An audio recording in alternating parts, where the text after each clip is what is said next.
জাঙ্কুকের নিকটে। অগত্যা জাঙ্কুক নিজে চেয়ার ছেড়ে উঠে পড়ে, এগিয়ে গিয়ে কোলে তুলে নেয় অ্যানিকে, মাথায় হাত বুলিয়ে তার পাশে নামিয়ে দেয়। ছোট প্রাণীটি নিজের মালিককে পেয়ে যেন খুশিতে আত্মহারা হয়ে উঠেছে। মুহূর্তে গা এলিয়ে দেয় তের বুক ঘেঁষে, দুই পা দিয়ে জড়িয়ে ধরার চেষ্টা চালায়, জিহ্বা বের করে চেটে দেয় মালিকের গাল। নির্মীয় আওয়াজ তুলে উপস্থিতি জানায় দেয়, ঘুমে থাকাতে বুঝতেও পারে না বাচ্চার আগমন। এই সুন্দর দৃশ্যখানা ক্যামেরাবন্দি করে নেয় জাঙ্কুক। অতঃপর কিছু একটা মনে পড়ে, ফোনখানা বিছানার পাশে রেখে মাথা চুলকে দরজার পানে পা এগোয়। খট করে দরজা খুলে দিতেই হুড়মুড়িয়ে একটার উপর আরেকটা পড়ে যায়। বোগান, ইয়োনো, লি জাং-সুক এবং জেহোক। সবার নিচে পড়েছে জেহোক। সে উচ্চস্বরে চিৎকার করে, ওরে আল্লাহ, গেল আমার কোমর, গাধা দলামায় মেরে ফেলল গো। ব্যথায় নাক মুখ কুঁচকে ফেলে জেহোক। বেশ ভালোই লেগেছে। বোগান নিজের আঘাতপ্রাপ্ত হাতে পুনরায় আঘাত পায়। ওদের চিৎকারে ঘুম ভেঙে যায় তের। ধরফড়িয়ে উঠে বসে আতঙ্কিত স্বরে শুধায়, কি হয়েছে? লি জাং-সুক দাঁড়িয়ে পড়েছে ইতিমধ্যেই। দাঁত কেলিয়ে হেসে জবাব দেয়, নাথিং, এভরিথিং অলরাইট, তুমি ঘুমাও। তে গোল গোল নয়নে ঘুরিয়ে সকলের মুখ পানে তাকায়। কিছু যে ঠিক নেই বুঝতে পারে, তবে উল্টো প্রশ্ন করে না। জিভ দ্বারা ঠোঁট ভিজিয়ে ঘুমন্ত অ্যানিকে কোলে তুলে নেয়। ইয়োনো জাঙ্কুকের গম্ভীর মুখ পানে তাকিয়ে বলে, আমাদের কোনো দোষ নেই রে, সব দোষ জেহোকের।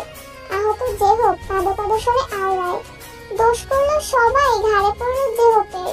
যেমন জাঙ্কুক এবার বানিয়ে ফেলবে কি মারে, বাঁচতে চাইলে পালা জেহোক, লাগা একটা তোর, তুই ছাড়া তোর কেউ নেই, প্রেমই তো তার প্রমাণ। বলেই দাঁড়িয়ে পড়ে এবং খুঁড়িয়ে খুঁড়িয়ে দৌড়ে চলে যায়। তার পেছনে পেছনে বাকিরাও লেজ গুটিয়ে পালায়। জাঙ্কুক দীর্ঘশ্বাস ফেলে কক্ষ হতে বেরিয়ে যায়। ভয়ার্ততে মাথা নুইয়ে বসে থাকে।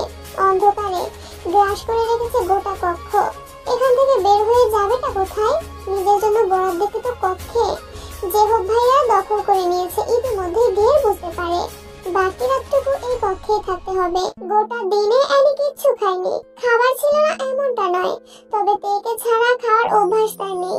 খাবার দিয়েতে পাশে বসে থাকলে তবেই খায়। আজকে ছিল না বিধায় খাওয়া হয়নি। ক্ষুধায় ঘুম ছুটে যায় তার। নির্মীয় আওয়াজ তুলে তের মুখ পানে তাকায়, যেন বোঝাতে চাইলো, খেতে চাই আমি। তে টুপাটুপ কয়েকটা চুমু খায় অ্যানির মাথায়। আদরে স্বরে বলে, আমার সোনা, এক্ষুনি খাবার আনছি। বলেই বিছানা ছাড়ে। কমফোর্টের মধ্যে থেকে বের হওয়ার পরেই অনুভব করে বেশ ঠান্ডা। কিছু একটা গায়ে জড়ানো উচিত, না হলে শীতে কাঁপতে কাঁপতে অক্কা পাওয়ার সম্ভাবনা রয়েছে। আশেপাশে তাকিয়ে কিছু একটা খোঁজে এবং পেয়ে যায় জাঙ্কুকের হুডি। চঞ্চল হাতে চটজলদি সেটাই গায়ে জড়িয়ে নেয়। সাদা রঙের হুডিখানা থেকে অদ্ভুত সুন্দর একটা ঘ্রাণ বেরোচ্ছে।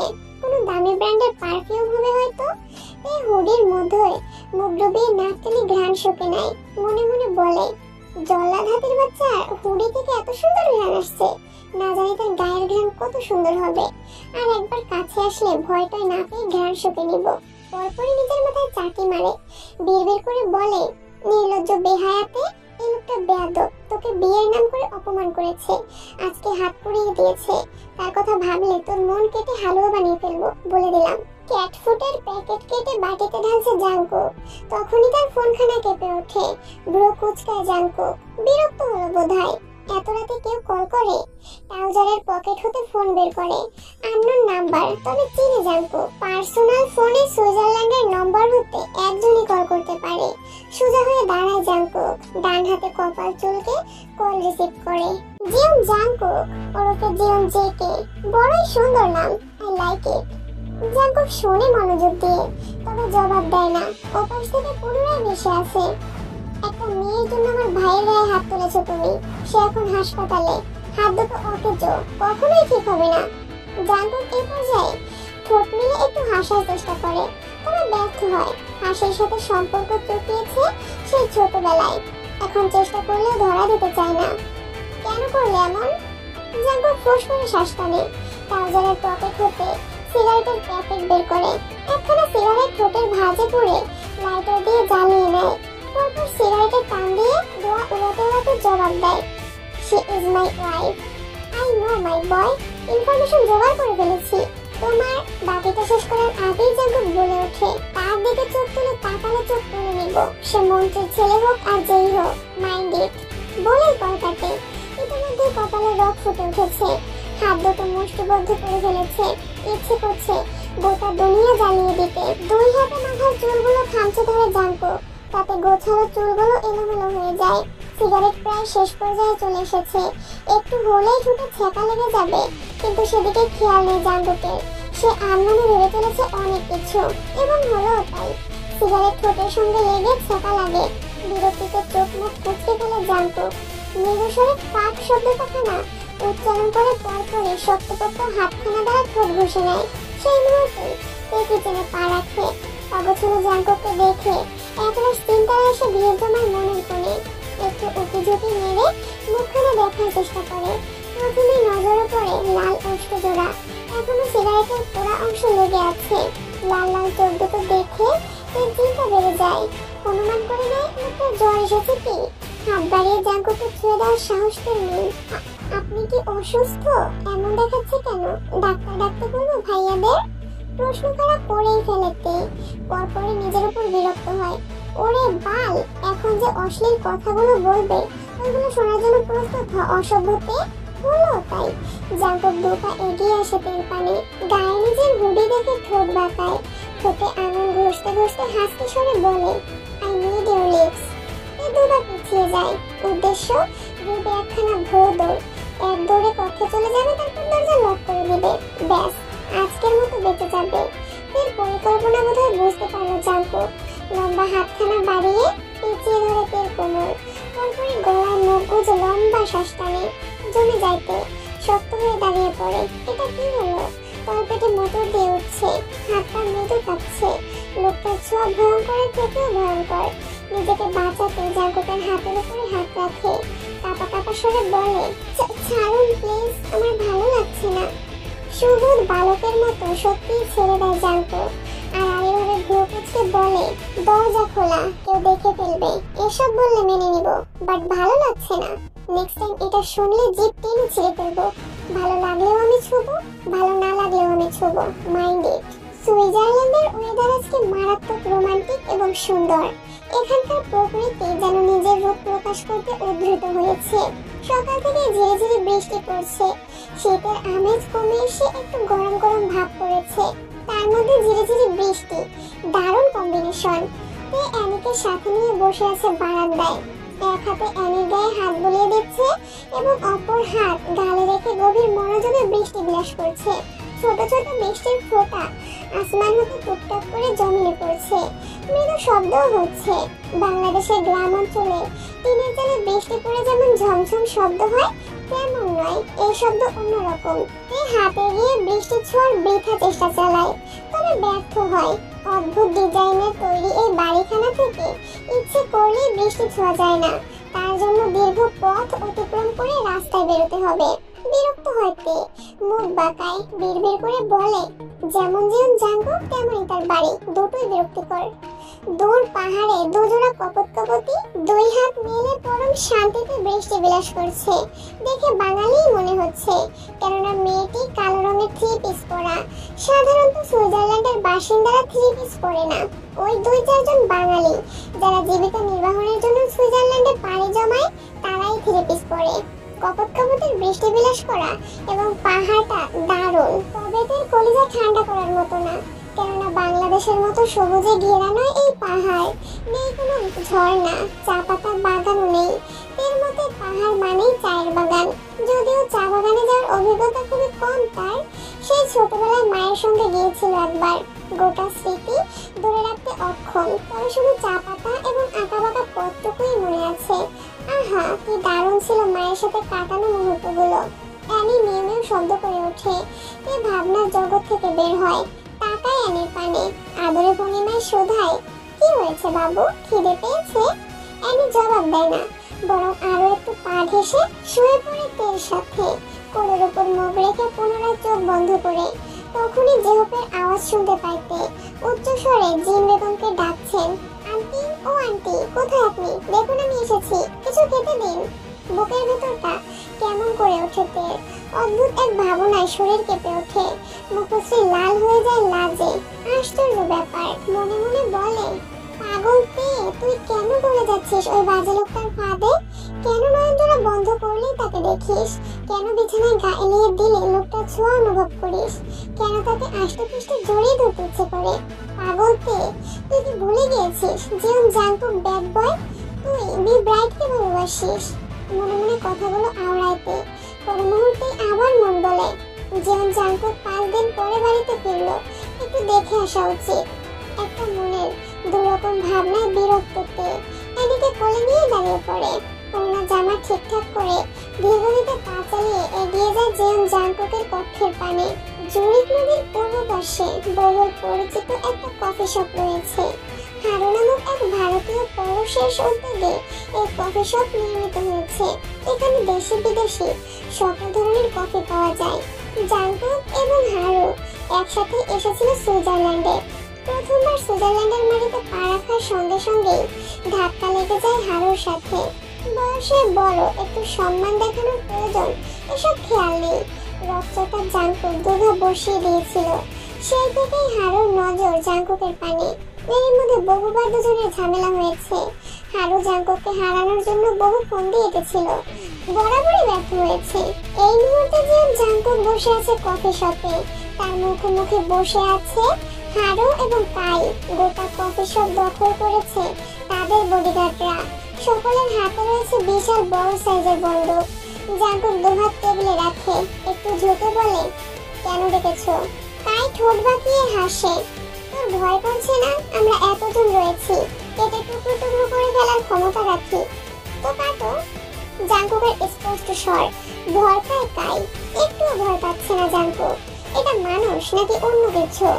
হারু হারে হারে চেনে জিয়ন জাংকুককে, তাই হুমকি ধামকি না দিয়ে সোজা সাপটা বলে, কাইয়ের ছেলেকে কেন মেরেছো? জিয়ন জাংকুক কাউকে কৈফিয়ত দেয় না। আই নো, বাট তোমার লাইফ রিস্ক রয়েছে, কথা বলে মিটিয়ে নাও সবটা। জাংকুক নিজ দাড়িতে হাত বোলায়, গার্ডদের পানে তাকায় বাঁকা নয়নে। ব্যাস, সকলে গান তাক করে কাই এবং হারুর পানে। আঁখি পড়লো বড় বড় হয়ে যায় ওদের। ছটফটিয়ে উঠে বলে, আরে আরে কি করছো? তোমরা তো আমার গার্ড, জিয়ন জাংকুককে শেষ করে দাও। গার্ডরা যেন শুনল না সে কথা। তাদের নয়ন জিয়ন জাংকুকের পানে আবদ্ধ, যেন সে অনুমতি দিলেই কাই এবং হারুর চ্যাপ্টার ক্লোজ করে দেবে। জাংকুক দাঁড়িয়ে পড়ে, টেবিল হতে নিজের ফোন তুলে নিয়ে গম্ভীর স্বরে বলে, এটা জাস্ট ট্রেলার ছিল। এর পানে তাকালে চোখ তুলে কুকুর দিয়ে খাওয়াবো, মাইন্ড ইট। শেষের কথাখানা দাঁতে দাঁত চেপে বলে জাংকুক। হারু বলে ওঠে, একটা মেয়ের জন্য শত্রু তৈরি করছো? তুমি চাইলে হাজার হাজার মেয়ে। বাকিটা শেষ করার আগেই জাংকুক তেতে উঠে জবাব দেয়, একটা মেয়ের জন্য গোটা ধরনী পুষ্পের মতো সাজিয়ে তোলার ক্ষমতা রাখে জিয়ন জাংকুক। আর ওই একটা মেয়েকে না পেলে গোটা দুনিয়া জনমানব শূন্য করে ফেলবে এই জিয়ন জাংকুক, আগুন জ্বালিয়ে দেবে। বলেই বড় বড় পা ফেলে চলে যায়। পেছন পেছন গার্ডগুলোও বেরিয়ে যায়। কাই বুকে হাত দিয়ে হাঁপাতে থাকে। হারু শুকনো ঢোক গিলে, কাই ভাই, আমাদের উচিত হবে নয় মেয়ের পানে তাকানো। কি আছে ওই মেয়ের মধ্যে? কত সুন্দরী সে! জানি না ভাই, তবে জাংকুক যেহেতু পজিটিভ, সেহেতু কিছুটা একটা আছেই, একবার দেখা উচিত। তাই ভয়ার্ত স্বরে বলে, আমার দেখার শখ নাই। দেখলেন না কিভাবে গার্ডদের দিয়ে আমাদের মাথায় পিস্তল ঠেকালো? জাস্ট দেখতে চেয়েছিলাম, দেখলে কি করতো? জিয়ন জাংকুক সাধারণ নয়, শালা একটা সাইকো। এই শালার সাথে পেরে উঠবো না আমরা। যে বাড়িতে মহিলা নেই, সে বাড়িতে কোনো প্রাণী নেই। সুস্বাদু খাবার জোটে না, রুম গোছানো থাকে না, বাড়ি ফিরে কলিং বেল চাপলে কেউ দরজা খুলে না। কি একটা বিরক্তিকর পরিস্থিতি। মা, বলছিলাম কি আপনি সারা জীবন এখানেই থেকে যান, আর তা না হলে টেকে রেখে যান। জিন বেগম হাসে, রুই মাছের পেটের পিস তুলে দেয় জেহপের পাতে। হরেক রকমের রান্না বান্না করেছে সে, টেবিলখানাও সাজিয়েছে ভারী সুন্দর করে। আর এত সব বাজার করে এনেছে জেহব। সুইজারল্যান্ডে সাধারণত তরতাজা মাছ পাওয়া দুষ্কর। মাছ বাজারে ফ্রোজেন সব ধরনেরই মাছ পাওয়া যায়। ফ্রোজেন মাছ জাঙ্কুকের পছন্দ নয়, তাই কখনোই মাছ খাওয়া হয় না। সারা বছর ওই ম্যাশ পটেটো, মাংস, রুটি, পিৎজা এসব খেয়ে জীবন চলে। তবে জিন বেগম সুইজারল্যান্ডে এসেছে পর থেকেই হরেক রকমের খাবারের স্বাদ গ্রহণ করতে পারছে। উনি প্রতিদিন নতুন নতুন আইটেম রান্না করে। এসব রান্না জাঙ্কুক ছুঁয়েও দেখে না, তবে জেহব পেট পুড়ে খায়। এই তো সকালে ভাপা পিঠা বানিয়েছিল, খেজুরের গুঁড়ো তৈরি মিঠা দিয়ে, আহা যেন অমৃত। জেহব গাপুস গুপুস 5খানা পিঠা সাবার করেছিল এবং কিছু নিয়ে গিয়েছিল ওর বন্ধুদের জন্য। তা তো হয় না বাবা, ফিরতেই হবে আমায়। আরতে থাকবে না ভরসায়। হাত দেখেছো বাচ্চাটার? এখানে আর রাখবো না ওকে।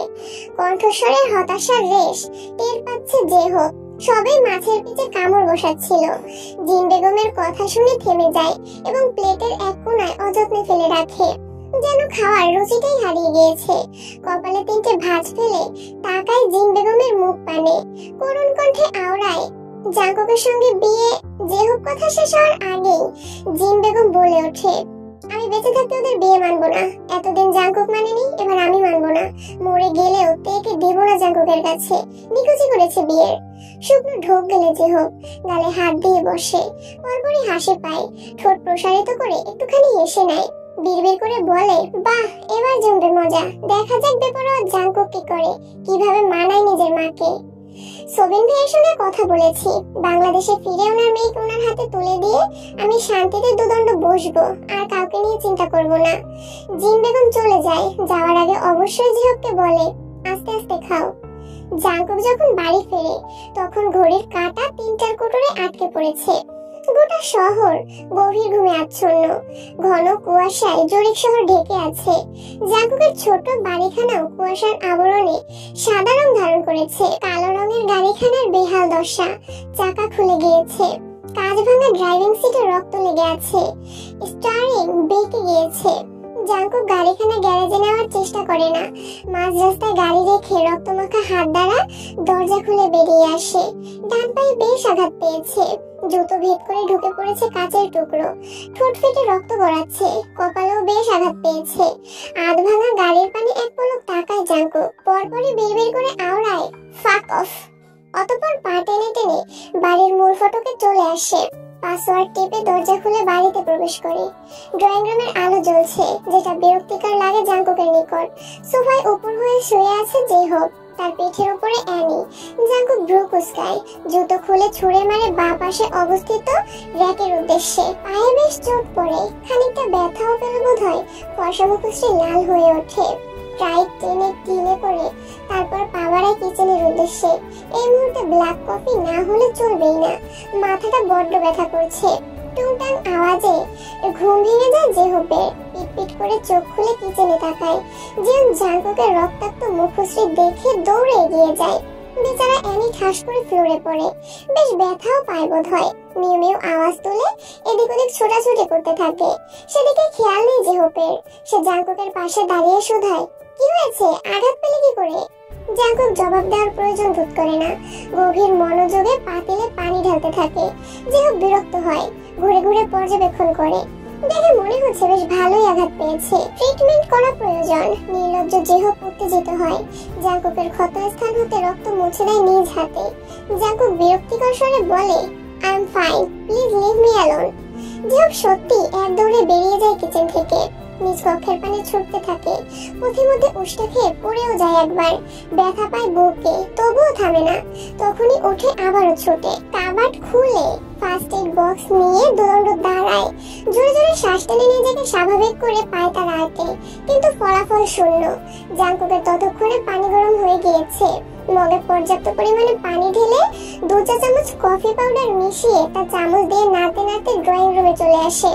সিঙ্গেল সোফায় আরাম করে বসে গরম মগে চুমুক দেয়। ততক্ষণে জেহব চলে এসেছে।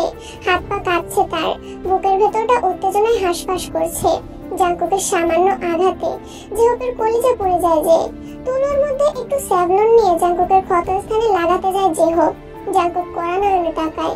I am fine, fucking sympathy দেখাবি না, ওয়ার্নিং দিলাম। বড়ই গম্ভীর শোনালো জাঙ্কুকের কণ্ঠস্বর। যেহব অসহায় নয়নে তাকিয়ে থাকে, এখনো কপাল হতে রক্ত গড়াচ্ছে। আর এই ছেলে, না জানি শরীরে কত ক্ষত রয়েছে। ভালোবাসি তো, তাই এসব ধূরছাই করিস, তাই না? বেদনাদায়ক স্বর যেহবের। আঁখি পল্লবে অশ্রু জমেছে বেশ জানে জাঙ্কুক, তবে তাকায় না, বরং আঁখি পল্লব বন্ধ করে বলে, ওই মেয়েটাকে যদি আমি প্রেগনেন্ট করে দিই তাহলে প্রবলেম সলভ হবে? যেহব ঠিক বুঝতে পারে না জাঙ্কুক কি বলছে, তবে এটা বুঝতে পারে তাকে প্রেগনেন্ট করে দিবে। ঘরে বউ রেখে বাইরে পরকিয়া। জনদরদি যেহব তা মেনে নিবে না। ভাই, তে তোর বউ, তাকে রেখে ওকেই প্রেগনেন্ট করব? বলিস কি? ডিস্টার্ব না করে যায় এখান থেকে। মুখ বাঁকায় যেহব। এমন ভাবে ধমকখানা দিল যেন যেহবই যেতে জানতে চেয়েছে কাকে প্রেগনেন্ট করবে। ঢং। তখনই যেহবের মাথায় একখানা বুদ্ধি আসে। ফার্স্ট এড বক্স রেখে পুনরায় দৌড় লাগায় তের কক্ষের পানে। তে আজকে ঘুম আসছে না তার। সে কখন থেকে শুয়ে আছে, এপাশ ওপাশ করছে, তবুও ঘুম ধরা দিচ্ছে না দু চোখের পাতায়। অগত্যা বসে পড়ে। মায়ের থেকে ফোন এনেছে, কতবার কল করলো বি ব্রাইটের নাম্বারে, বারবার নট রিচেবল বলছে। বিরক্ত তে সবেই বিছানা থেকে নামছে, তখনই সেখানে উপস্থিত হয় যেহব। তে, জাঙ্কুক অসুস্থ, হাত পা কেটে গিয়েছে, কিন্তু ওষুধ লাগাতে চাচ্ছে না। তুমি একটু বলবে প্লিজ? আমি কি করে ভাইয়া, আমার কথা শুনবে না? তে, প্রচুর রক্ত পড়ছে, অনেকখানি কেটে গিয়েছে, ওষুধ না লাগালে ইনফেকশন হয়ে যাবে, হাঁটতে পারবে না। তে ঠোঁট কামড়ে কিছু একটা চিন্তা করে, তারপর বলে, কিন্তু আমার কথা শুনবে না তো? শুনবে শুনবে, নিজ হাতে ওষুধ লাগিয়ে দেবে, তাহলে কিছু বলবে না। এই আমতা আমতা করতে থাকে। যেহব আরো অনেক কিছু বোঝায়, অতঃপর রাজি হয়। যেহব এইটুকু বুঝে যায় যে মনে জাঙ্কুকের জন্য ভালোবাসা তৈরি হচ্ছে। এই নিরহ মেয়েটা যেমন জাঙ্কুকের প্রেমে পড়ে যাচ্ছে। ফার্স্ট এড বক্স নিয়ে জাঙ্কুকের কক্ষের পানে এগোইতে বুক কাঁপছে তার। এক মন বলছে তে যাস না, আরেক মন বলছে তে যা, তাড়াতাড়ি যা। কোন মনের কথা যে শুনবে দ্বিধাবোধে ভুগছে সে। জাঙ্কুকের কক্ষের দরজা বন্ধ। তে কাপা কাপা হাতে টোকা দেয়। ভেতর থেকে ভেসে আসে জাঙ্কুকের গম্ভীর কণ্ঠস্বর, যেহব ডোন্ট ডিস্টার্ব। তে জিভ দ্বারা ঠোঁট ভিজিয়ে নেয়, কাপা কাপা স্বরে বলে, আমি। ধূপধাপ পায়ের আওয়াজ শোনা যায়, অতঃপর দরজা খুলে যায়। জাঙ্কুকের মুখ পানে তাকানোর আগেই শক্ত হাতের অস্তিত্ব টের পায় নিজের হাতের ভাঁজে এবং নিজেকে কক্ষে আবিষ্কার করে। মূলত জাঙ্কুক এক টানে রুমের ভেতরে নিয়ে এসেছে তেকে, পরপরই দরজা বন্ধ করে দেয়। জাঙ্কুক পুনরায় গিয়ে খাটে বসে। শার্ট খুলে ফেলেছে বিধায় স্পষ্ট দেখা যাচ্ছে ক্ষতগুলো, বেশ কয়েক জায়গায় চোট পেয়েছে। তে জিভ দ্বারা ঠোঁট ভিজিয়ে দুপা এগিয়ে যায়। হাতের ফার্স্ট এড বক্স দেখিয়ে বলে, ওষুধ লাগানোর প্রয়োজন আপনার? ভালোই তো ছিলাম আমি, কেন আসলে তুমি? বড্ড অসহায় শোনালো জাঙ্কুকের কণ্ঠস্বর। মনে হলো পৃথিবীর সব থেকে দুঃখী ব্যক্তি সে। বেশ অনেকদিন হলো জাঙ্কুককে দেখছে। বরাবরই গম্ভীর রক্তচটা মুড়ি মানুষটার এমন করুণ কণ্ঠস্বর বেশ অবাক করে তেকে। মনে মনে ভাবে, কিসে রয়েছে ওনার দুর্বলতা? কেন এত আকুল সে? কিসের টান? পর মুহূর্তে হৃদয় জবাব দেয়, কোনো টান নেই, হয়তো ড্রিঙ্ক করেছে তাই ভুলভাল বকছে। তবে মনে একটু সাহস জাগে, যেহেতু কণ্ঠস্বর নরম, তার মানে মনটাও আপাতত ঠিকঠাক। এই মুহূর্তে ধমক খাওয়ার চান্স কম, তাই দুপা এগিয়ে আসে। ফার্স্ট এড বক্স খাটের উপরে রাখে, ওড়নার কোণ শক্ত করে চেপে ধরে, জিভ দ্বারা ঠোঁট ভিজিয়ে নেয়। অতঃপর রেঞ্জে নিয়ে বলে, আর মাত্র কয়েকদিন, তারপরেই চলে যাব। আপনাকে আর বেশি দিন সহ্য করতে হবে না আমায়। কথাটা বোধহয় ভালো লাগলো না জাঙ্কুকের কাছে। মুহূর্তে করুণ মুখশ্রী লালচে রং ধারণ করে বিলাই আঁখি পল্লবে সাদা অংশের রং বদলায়। শীতের সিজন, তারপরও কক্ষে লো পাওয়ারের এসি চলছে, তবুও কপালে বিন্দু বিন্দু ঘামের কণার দেখা মিলছে। ঘন কালো দাড়িযুক্ত চোয়াল শক্ত হয়ে যায়, কটমট শব্দ হয়, হয়তো দাঁতের উপর দাঁত রেখে চাপ প্রয়োগ করছে। হাত দুটো মুষ্টিবদ্ধ করে বড় বড় পা ফেলে এগোতের পানে। জাঙ্কুককে এগোতে দেখে তে চমকায় এবং খাটে বসে পড়ে জড়সড় হয়ে ভয়ার্ত দৃষ্টিতে তাকায় ওই রাগান্বিত মুখ পানে। অসহায় মুখশ্রীতে স্পষ্ট ফুটিয়ে তোলার চেষ্টা করে, যা বলেছি ভুল বলেছি, প্লিজ ক্ষমা করে দিন, কিন্তু মুখ ফুটে বলতে পারে না। জাঙ্কুকের সামনে দাঁড়িয়ে একটুখানি ঝুঁকে পড়ে, মুখের কাছে মুখ নিয়ে গাল চেপে ধরে শক্ত করে ঠোঁট চাপ খেয়ে ফাঁকা হয়ে যায়, যেন এখনই চোয়াল ভেদ করে আঙুলগুলো মুখে ঢুকে পড়বে। ব্যথা জর্জরিত তেল আঁখি পল্লবে অশ্রুকণা জমে ওঠে। আমাকে পাগল বানিয়ে এখন পালানো হবে? আমি পালাতে দেব? যতদিন না আমার তৃষ্ণা মিটবে ততদিন কোথাও যাচ্ছ না তুমি। নিজের কথা শেষ করেই চোয়াল ছেড়ে দেয়। তে নিজের গালে হাত বুলিয়ে নিঃশব্দে কেঁদে ওঠে। জাঙ্কুক কপালে দু আঙুলের বিচরণ করিয়ে জোরে জোরে শ্বাস টানতে থাকে। কপালে বোধহয় চোট পেল। গড় গড় করে রক্ত বেরোতে শুরু করে ক্ষত স্থান হতে। তের কান্নার শব্দেও বিরক্ত হয়। মৃদু স্বরে ধমক দিয়ে বলে ওঠে, stop your fucking crying, I hate this.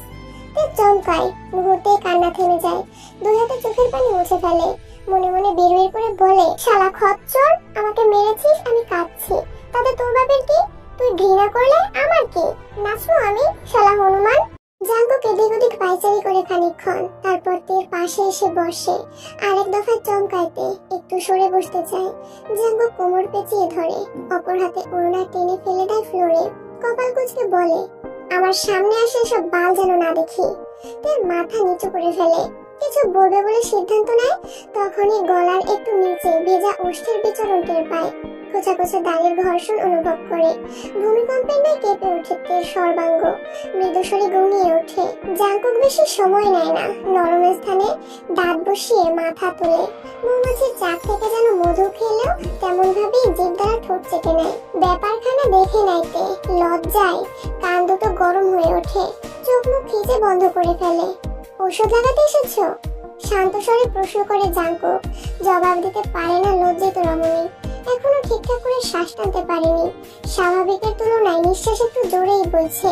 Jungkook পুনরায় বলে ওঠে, এভাবে অটিস্টিকের মতো বিহেভিয়ার করলে খেয়ে ইন্টি হতে ইচ্ছে করে। দ্বিতীয়বার ফিলিংস জাগলে ট্রাস্ট মি, খেয়ে ফেলবো। চট জলদি চোখ খুলেতে বড্ড তাড়াহুড়োয় আশেপাশে ফার্স্ট এড বক্সটার খোঁজ করে এবং পেয়েও যায় জাঙ্কুকের পাশে। ওদিকে ইশারা করে বলে, ওটা লাগবে। জাঙ্কুক রক্তমাখা হাতে বক্সটি এগিয়ে দেয়। শক্তপোক্ত হাতখানা নিজের নরম হাত দ্বারা ছুঁয়ে দেয়। মূলত দেখার প্রয়াস চালায় ঠিক কতটা কেটেছে। বিচলিত হয়ে বলে, ইস, অনেকটা কেটেছে, এখনো রক্ত পড়ছে। আল্লাহ, আমি কি করবো এখন? ডাক্তারের কাছে যাওয়া প্রয়োজন। জাঙ্কুক শুধু ছোট ছোট নয়নে তাকিয়ে থাকে তের মুখ পানে। বিচলিত হতে দেখেও শান্ত স্বরে বলে না, তে এরকম গভীর ক্ষত বহুবার হয়েছে আমার, এবং সেরেও গিয়েছে। আমার জন্য এটা জাস্ট নরমাল বিষয়।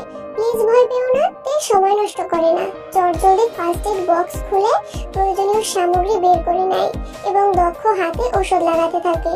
আশ্চর্যজনক ব্যাপার হলো, জাঙ্কুক একটু শব্দ করে না, চুপচাপ বসে থাকে। তে বিড়বিড় করে আওড়ায়, এটা কি মানুষ নাকি পাথর? আল্লাহ যে কার পাল্লায় ফেললো। তখনই অ্যানি উপস্থিত হয় সেখানে। মুখে সাদা রঙের ব্যান্ডেজের ডিব্বা। তের পায়ের নিকট ডিব্বা নামিয়ে মিউ মিউ আওয়াজ তুলে। তের ঠোঁটের কোণে হাসি ফুটে ওঠে। নিচু হয়ে কোলে তুলে নেয় অ্যানিকে। ঠোঁট দাবিয়ে চুমু খায় কয়েকবার। আদরে স্বরে বলে, আমার সোনা মোনা, ভালোবাসি তোকে। পরপরই নামিয়ে দেয় খাটের ওপর। অ্যানি ভদ্র বাচ্চার মতো চুপচাপ বসে পড়ে। গভীর মনোযোগে জাঙ্কুককে দেখতে থাকে, যেন মনে মনে বলছে, তোমরা একটু কোলে নাও আমায়, চুমু খাও আমার গায়ে, ভালোবাসি বলো। জিন বেগম নিজের পুরনো ডায়েরিখানা খুলে বসে। সেখানে লেখা রয়েছে জানা অজানা অনেক তথ্য। ছোটবেলা থেকে ডায়েরি লিখতে ভীষণ ভালোবাসতেন তিনি। স্কুল কলেজ থেকে শুরু করে পরিবারের কেউ কিছু বললেও যত্ন করে লিখে রাখতেন 256 পৃষ্ঠার এই ডায়েরিখানায়। কলেজ লাইফের প্রথম দিন, নতুন কলেজে পা রাখার পরে মনে ধরেছিল একটা মানুষকে। সেও কলেজে পড়তো না, তবে তাকে মাঝে মধ্যেই দেখা যেত কলেজের আশেপাশে। কিছুদিন যাওয়ার পরে পছন্দের মানুষটি প্রপোজ করেছিল জিনকে। সেই দিনটি ছিল জিনের জীবনের শ্রেষ্ঠ দিন। পছন্দের মানুষের থেকে প্রেমের প্রস্তাব পাওয়া চারটিখানি কথা নয়। তারপর তাদের প্রণয় হলো। কলেজ ফাঁকি দিয়ে ঘুরতে যাওয়া, রাত জেগে ফিসফিস করে ফোনে কথা বলা, আরো কত মধুর স্মৃতি। হঠাৎ একদিন সকালে জিন জানতে পারলো তার বিয়ে ঠিক হয়েছে এবং আজকেই বিয়ে।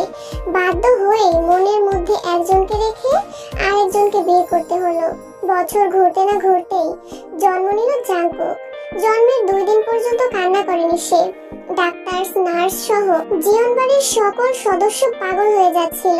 সব থেকে বেশি পাগল হয়েছিল জাঙ্কুকের বাবা। ছেলের চিন্তায় 2 দিন পর্যন্ত মুখে কিচ্ছুটি তোলেনি। সেই জাঙ্কুক ধীরে ধীরে বড় হতে লাগলো বাবার ছায়াতলে। কোনো একটা কারণে অবশ শিশু বাবা ছাড়া আর কারোর কোলেই ঠিকঠাক থাকতো না। মায়ের বুকের দুধ খেত না। এতে জিন কোনো ভাবান্তর ছিল না তার। কখনোই জোর করে তিনি দুধ খাওয়ানোর চেষ্টা করেননি। 7 মাস বয়সে জাঙ্কুক প্রথম কথা বলতে শেখে। তার প্রথম ডাকটাই ছিল বাবা। ধীরে ধীরে জিনের অনুশোচনা হতে লাগলো। ছেলের মুখে মা ডাক শোনার জন্য হৃদয় বিচলিত হয়ে উঠল। হামাগুড়ি দিয়ে যখন বাবাকে জড়িয়ে ধরতো তখন জিনেরও ইচ্ছে করত তার কোলেও যদি আসতো। তখন থেকে ছেলের প্রতি যত্নশীল হয় সে। ছেলেকে খাওয়ানো, ঘুম পাড়ানো, ছেলের সঙ্গে কথা বলতো, আদরে বাক্যে আওড়াতো, মা বলে ডাকা শেখাতো এবং 14 মাস বয়সে এসে মা বলে ডাকতে শুরু করে। প্রেম এমন একটি অনুভূতি যা শব্দের চেয়েও গভীর। এটি অনুভব করা যায় কিন্তু পুরোপুরি প্রকাশ করা কঠিন। তুমি যখন পাশে থাকো পৃথিবী যেন থেমে যায় আর আমি শুধু তোমার দিকেই তাকিয়ে থাকি। তোমার হাসি আমার পৃথিবী আলোকিত করে আর তোমার হাতের স্পর্শ যেন আমার সারা জীবনটাই পূর্ণ করে দেয়। তোমার চোখের মধ্যে এক ধরনের শান্তি আছে, যেন সময় থেমে যায়। তোমার সঙ্গে কাটানো প্রতিটা মুহূর্তেই যেন জীবনের সবচেয়ে সুন্দর অধ্যায়। যখন তুমি পাশে থাকো তখন মনে হয় পৃথিবীটা শুধুই আমাদের। তুমি শুধু আমার জন্য নয় বরং আমার জীবনের সবকিছু। তোমার হাসি, তোমার স্পর্শ, এসব যেন আমার হৃদয়ের গভীরে কোনো চিরন্তন গান গাইছে। বিয়ের পর থেকে জিন এবং তার স্বামীর সম্পর্ক ছিল বিছানা অবধি সীমাবদ্ধ। কিম নামজুন কখনো ভালোবেসে জিনের মন মানানোর চেষ্টা করেনি। জিনও কখনো ভালোবাসার দাবি নিয়ে সামনে দাঁড়ায়নি, বরং মাঝে মধ্যে দু একটা কথা বলতে আসলে হ্যাঁ হু বলে এড়িয়ে যেত। জাঙ্কুকের যখন 3 বছর বয়স তখন কিম নামজুন এক গুচ্ছ লাল গোলাপ নিয়ে জিনের সামনে দাঁড়িয়েছিল, বলেছিল প্রেমমূলক বাক্য। সেই দিন জিন উপলব্ধি করে এই মানুষটা তার স্বামী। এই মানুষটাকে অবহেলা করা যাবে না। তার সন্তানের জন্য হলেও তাদের হাসি খুশি থাকতে হবে। তারপর থেকে তাদের সংসার সুন্দর হতে শুরু করে। জাঙ্কুকের 4 বছর বয়সে সোবিন ইয়নজুন আসে জিনের শ্বশুর বাড়িতে। তাদের তখন সবে সবে বিয়ে হয়েছে। পুরনো প্রেমিককে দেখে জিনের কলিজা কেঁপে উঠেছিল। পুরনো প্রেম মস্তিষ্কে ভয়ানক পীড়া দিচ্ছিল। সর্বক্ষণ ভাবতে থাকতো এই বুঝি তার সংসারটা ভাঙলো, এই বুঝি। সোবিন সবাইকে সব বলে দিল। কোন রকমে পালিয়ে এসেছিল ওনাদের সামনে থেকে। পরে জানতে পারলো সোবিন হচ্ছে জাঙ্কুকের দাদার ঘনিষ্ঠ বন্ধুর ছেলে এবং তারপর থেকে ওনাদের আসা যাওয়া লেগেই থাকতো। মাঝে মধ্যে সোবিনের সাথে চোখাচোখি হয়ে যায় জিনের। নীরবে দৃষ্টি ফিরিয়ে চলে আসে। এভাবে আরো কিছু বছর চলে যায়। জাঙ্কুকের 8 বছর চলে আর জিমিনের সবে জন্ম হলো। ছোট্ট জিমিনকে কোলে নিয়ে ড্রয়িং রুমে বসেছিল জিন। তখনই সোবিন চলে আসে সেখানে। আশেপাশে কেউ ছিল না বিধায় সোবিন জিনের পাশে বসে হাত এগিয়ে কোলে তুলে নেয় জিমিনকে। মৃদু হেসে বলেছিল, তুমি কি করে পারলে আমার ছেড়ে অন্য কাউকে বিয়ে করতে? জিন জবাব দিতে পারে না, মাথা নিচু করে বসেছিল। তুমি চাইলে এখনো আমি তোমায় গ্রহণ করতে রাজি, যাবে আমার সাথে? এই কথাটুকু শুনে ফেলে কিম নামজুন। তার কোলে ছিল জাঙ্কুক। ছোট ছোট দুটো বাচ্চা ছেড়ে জিন চলে গেলে নামজুন কি করবে? কিভাবে মানুষ করবে দুটো শিশুকে? আর নিজেই বা কি করে থাকবে জিনকে ছেড়ে? একটু বেশি ভালোবাসে কিনা? জাঙ্কুক তখন অত শত বোঝে না, তবে এইটুকু বুঝতে পেরেছিল ওই আঙ্কেলটা তার মাকে নিয়ে যেতে চাচ্ছে। আর এটা শুনে বাবা কষ্ট পাচ্ছে। পরের দিনই স্ট্রোক করে কিম নামজুন। ডাক্তারের কাছে নিয়ে যাওয়ার সময় পায় না, তার আগেই দুনিয়া ত্যাগ করে। জাঙ্কুক বুঝে যায় মা এবং আঙ্কেলের জন্যই বাবা চলে গেল। সেই থেকে মায়ের সঙ্গে সম্পর্ক খারাপ, তার ভীষণ খারাপ। মাকে মা বলে ডাকতে ইচ্ছে করে না। মায়ের মুখটা দেখলেই বাবার ঘুমন্ত মুখশ্রীর কথা মনে পড়ে। বুকের পাশের ক্ষতটা বেশ গভীর, চাকু ঢুকেছিল বোধহয়। বাঁ পাশে অবস্থিত কয়লার 1 ইঞ্চি উপরে হয়েছে ক্ষতখানা। এর কপাল কুঁচকায়। আলতো হাতে ক্ষত স্থানে তুলো ছুঁয়ে আহত স্বরে বলে, আপনি কি মাফিয়া নাকি মাস্তান? এভাবে মারলো কেন আপনাকে? ইস, মায়া দেওয়া কিচ্ছু নেই তাদের, অবশ্য আপনারও নেই। জাঙ্কুকের নজর ছিল তার বক্ষ দেশের পানি। সাদা রঙের টি শার্টের গলাখানা একটু বেশি বড়। ঝোপে ওষুধ লাগিয়ে দেওয়ার ফলে স্পষ্ট দেখা যাচ্ছে অনেক কিছু, যা দেখতে বেশ ভালো লাগছে জাঙ্কুকের। ইচ্ছে করছে গভীরভাবে ছুঁয়ে দিতে, মুখ ডুবিয়ে চুমু খেতে, দিন দুনিয়া ভুলে এর মাঝে ডুবে যেতে, কিন্তু পারছে না। বেয়াদব দুষ্টু এনে হা করে তাকিয়ে আছে, যেন তাকে ছুঁলেই সে কামড়ে দিবে। দায়িত্ববান বডিগার্ড। জাঙ্কুকের থেকে জবাব না পেয়ে তে তার মুখ পানে তাকায়। মুহূর্তে চমকে ওঠে। জাঙ্কুকের নজর খেয়াল করে টেনে নেয় টি শার্টের গলা। এদিক ওদিক দৃষ্টি ফিরিয়ে শুকনো ঢোক গিলে জাঙ্কুক বিরক্ত হয়। ডান হাতে কপাল চুলকে গম্ভীর স্বরে বলে, কৈফিয়ত দিতে হবে তোমায়। তে অনবরত মাথা নাড়ায়, মানে জবাব দিতে হবে না। পরপরই মাথা নিচু করে মুখ বাঁকায়, নিজ কাজে মনোযোগ দিয়ে বিড়বিড় করে বলে, শালা হনুমান লুচ্চা, দৃষ্টি ঠিক করতে পারিস না? মেয়ে দেখলেই তাকিয়ে থাকতে ইচ্ছে করে, বেয়াদব। আর কৈফিয়ত চাইছি তোর কাছে? শুধু জিজ্ঞেস করছি, জবাব দিলে দিবি, না দিলে নাই। খাটাসের মতো ধমকাবি কেন? গন্ডার কোথাকার। তোর কপাল। বাকিটুকু শেষ করার আগে জাঙ্কুক দু হাতে জাপটে জড়িয়ে ধরে তেকে ফেলে দেয় বিছানায়। এক হাত টি শার্টের ফাঁকে ঢুকিয়ে দেয় এবং তের অষ্টদয়ের ভাঁজে নিজের অষ্টদয় মিলিয়ে নেয়। শক্তপোক্ত হাতের বিচরণের সঙ্গে পাল্লা দিয়ে বাড়তে থাকে ওষ্ঠের সংঘর্ষ। হতভম্ব তের বক্ষদেশের পীড়ায় মৃদু সুরে ঘুমিয়ে ওঠে। এটাই বুঝি বেসামাল জাঙ্কুকের বেপরোয়া হৃদয়ে ঝড় তুলল। এক মুহূর্তের জন্য ছেড়ে দেয় তের ওষ্ঠ। মাথা তুলে তাকায় গুলগার মায়াবী মুখখানে। জোরে জোরে শ্বাস টানছে রমণী, যেন এতক্ষণ চাপা পড়েছিল বালিশের তলায়, শ্বাস নিতে পারেনি। জাঙ্কুক ঠোঁট কামড়ে ভ্রু কুঁচকায়, ছেড়ে দেয় তের হাত। পাশ ফিরে তাকায় আনির পানে। সে গোল গোল নয়নে তাকিয়ে আছে, যেন বোঝার চেষ্টা চালাচ্ছে এরা দুজন ঠিক কি করছে। জাঙ্কুক উঠে বসে, অপর হাতখানা এখনো রয়েছে তের টি শার্টের ফাঁকে। সেটা সরানোর চেষ্টা চালাচ্ছে তে, তবে ব্যর্থ। অ্যানি, পাপা মামা রোমান্স করবে, চাচুর কাছে যাও। অ্যানি কি বুঝলো কে জানে, মিউ মিউ আওয়াজ তুলে লেজ উঠিয়ে চলে যায়। তে আশ্চর্য নয়নে তাকিয়ে থাকে। ভালোবাসা দিয়ে বড় করলো তে, আর এখন কথা শুনে জাঙ্কুকের, এটা কি অন্যায় নয়? অ্যানি চোখের আড়াল হতে জাঙ্কুক পুনরায় দৃষ্টি দেয় তের পানে। তুমি ভীষণ হট অ্যান্ড সফট, ধরলে ছাড়তে ইচ্ছে করে না, কামড়ে খেয়ে নিতে মন চায়। তের শুকনো ঢোক গেলে জাঙ্কুকের লাল লাল নয়ন জোড়ার পানে তাকিয়ে মিনমিন সুরে বলে, প্লিজ ছেড়ে দিন, আমি এসবের জন্য প্রস্তুত নই, পিরিয়ড। বাকিটুকু জাঙ্কুক শোনে না, বরং টি শার্ট টেনে উপরে তুলে নাক ডুবিয়ে দেয় তের নরম তুলতুলে উদরে। পুনরায় দুই হাতের বিচরণ ঘটায় বক্ষ দেশে এবং বেপরোয়া ভঙ্গিমায় চুমু খেতে থাকে। দিশে হারাতে জাঙ্কুকের এরূপ দেখে কেঁদে ওঠে উচ্চ স্বরে। থমকায় জাঙ্কুক, মাথা তুলে তাকায় তের মুখ পানে, বিরক্ত ভঙ্গিমায় কপাল কুঁচকে এবং ধমকের স্বরে বলে, স্টপ ইউর ফাকিং ক্রাইং। কিন্তু জাঙ্কুকের ধমকে কাজ হয় না। তে তার কান্না থামায় না, বরং একটুখানি বেড়ে যায়। অধৈর্য জাঙ্কুকের কান্না দেখার সময় নেই, তাই টেনে টেনে টি শার্ট আবার উপরে তোলে। স্পর্শকাতর জায়গায় মুখ ডুবিয়ে হাসি সরে বলে, I can not control myself, please সহ্য করে নাও, আমি মরে যাচ্ছি। তের কান্না থামে।